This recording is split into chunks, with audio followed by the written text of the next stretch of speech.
Fortuner Fortuner Fortuner 50-60 lakh का budget है और सिर्फ फॉर्च्यूनर। ऐसा क्या है उसमें कि फॉर्च्यूनर लेके आते हैं लोग? 50-60 लाख का बजट, मतलब अगर हम दूसरे गाड़ियां देखें तो स्कोडा की आती है, वो वोल्क्सवैगन की आती है, और फिर बाकी तो फिर luxury update Audi, Mercedes, BMW, jeep हो गई, इनकी गाड़ी आती है। लेकिन अगर हम BMW की X1 आती है, वो कुछ फायदेमंद लगती नहीं मुझे उस प्राइस रेंज में। अगर हमें चाहिए थोड़ी एग्रेसिव इंजन वाली गाड़ी तो उसमें कुछ इतना मज़ा नहीं है। फिर अपनी 200 आती है मर्सिडीज की, उस वो तो एक छोटी सी लगती है मुझे, उसमें मज़ा नहीं। हाँ, ऑडी की है गाड़ियाँ, ऑडी की A4 आ जाती है सीडान लेनी है तो, या फिर Q3 भी आ जाती है। अगर अभी डिस्काउंट चल रहा है ऑडी पे, थोड़ा कम ज़्यादा करोगे बजट तो Q5 तक दे देगी वो बेस वेरिएंट उनका।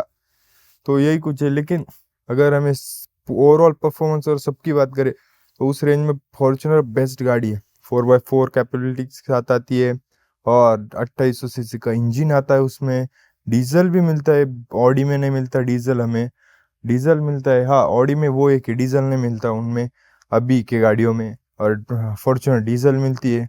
और बाकियों में तो इंजन नहीं है हमें जो चाहिए, 2800 सीसी का इंजन नहीं मिलता उस इसमें। और इंडेवर थी वो चली गई, MG का कुछ सेंस ही नहीं बनता।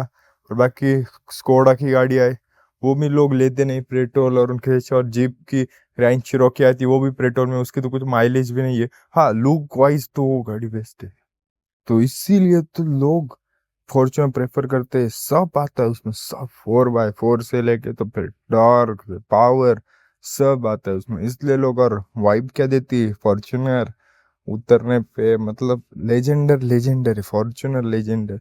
इस प्लस किट विट बहुत लोगों को अच्छी लगती नहीं लगती, मुझे तो पसंद है वो किट भी।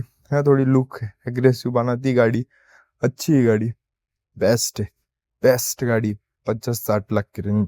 फिर एग्जाम डिफेंडर पे होता है सबका, या फिर BMW की अपनी 330, 340 DL है, में आता है। तो यही कुछ था। लेकिन मुझे बेस्ट उसमें लोगों के हिसाब से आपको लगता है कि सिर्फ फॉर्च्यूनर क्यों लेते, तो यही उसका कुछ रीजन है। गाड़ी 50-60 लाख के रेंज में लोग दूसरी गाड़ियाँ क्यों नहीं लेते? अगर 50-60 लाख की रेंज में अगर आपने दूसरी गाड़ी ले भी ली तो क्या, एंट्री लेवल ले ली, एंट्री लेवल ले ली, इससे अच्छा फॉर्च्यूनर, मतलब हो रहा है उस गाड़ी का एक अलग ही हो रहा है। मतलब वो मेहनत से वो जो लेते हैं ना, समझ में समझेगा सबको। लेकिन फॉर्च्यूनर फॉर्च्यूनर है, हम कितने बार बोलो हमें, लेकिन तभी भी फॉर्च्यूनर फॉर्च्यूनर ही रहेगी। अभी देखते हैं उसके नेक्स्ट जनरेशन कब आता है, तभी भी कितनी बिक्री हो, कितनी, कोई कंपटीशन में नहीं उसके, कोई भी नहीं। राजा है वो, राजा है।